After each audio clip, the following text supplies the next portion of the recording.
Basta, yung technique dito, less is more. Huwag kang magsasalita masyado, okay? Kaya mo yan, okay? Teka, so, hindi ka nagsistay dito? No, may sarili akong kondo, no? Pumupunta lang ako dito kapag dadalaw sa kanya kapag merong ayusin sa estates niya. Wait, so, sure talaga? Like, us lang? Like, us two lang? Kami lang ni Lola? Walang mga maids? Ako din maglilinis? Well, walang nagtatagal eh. Yung matanda naman kasi, hindi naman alagain. Ulyanin, yeah. Pero malinis sa bahay. Amen.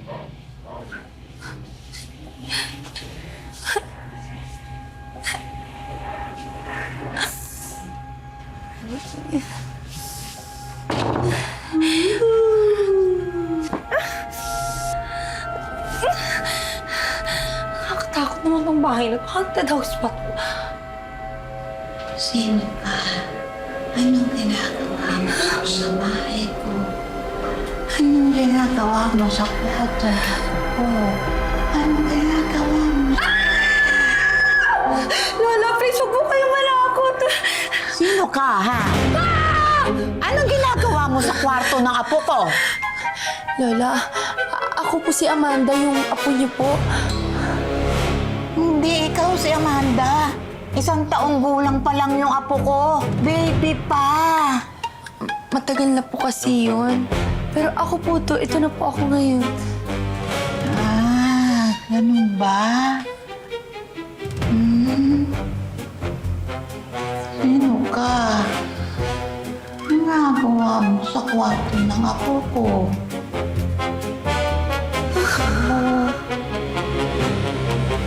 Nasugat ko. Natakot talaga ako eh. Iba talaga yung naramdaman ko kagabi. Parang horror movie. Mas matakot ka kapag hindi ka makakapagpadala sa inyo at hindi mo babayaran yung utang nyo. Hindi ka pwede umatras ngayon. Tandaan mo, 400 million pesos ang nakataya dito. Oh, siya, sige na. Bahala na. Tutuloy ko na tong pagpapanggap na to para sa pera. Anong pagpapanggap ito, ha? Ah, Lola, andito na po pala kayo. Oh, good morning po. Oh, Ano yon? ay, may kausap lang po kasi ako. Nagsasabi lang po ako ng saloobin ko po. Minsan po nagpapanggap lang po kasi ako dito sa bahay niyo. Pero ang totoo po talaga niyan, naninibago po talaga ako sa bahay ninyo. Sige. Kumain na tayo, apo. Ha? Ipinagluto kita ng paborito mo. Ay, hala! Naalala niyo po yung paborito ko po nung 1-year-old pa lang po ako. Siyempre naman. Kahit na baby ka pa lang, matakaw ka na.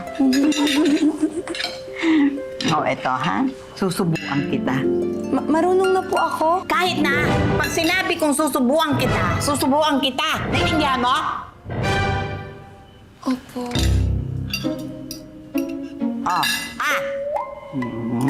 Yan. Diba? Masarap, diba? The best po! Yan. Kain.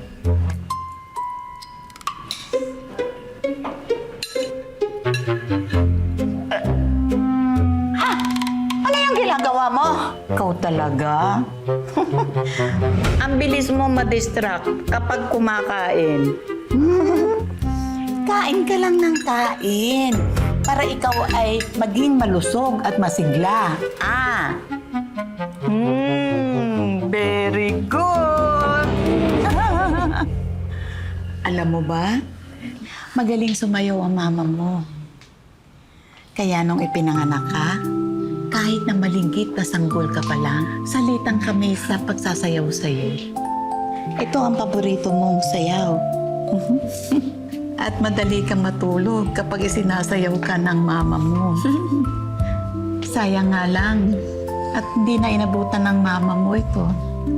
Ako man, ramdam ko na unti-unti na nawawala na ang alaala ko. Kaya sana sa maikling panahon, anak, makasama kita at malaman mo, maramdaman mo na mahal kita, Amanda. Ang nag-iisa kong apo.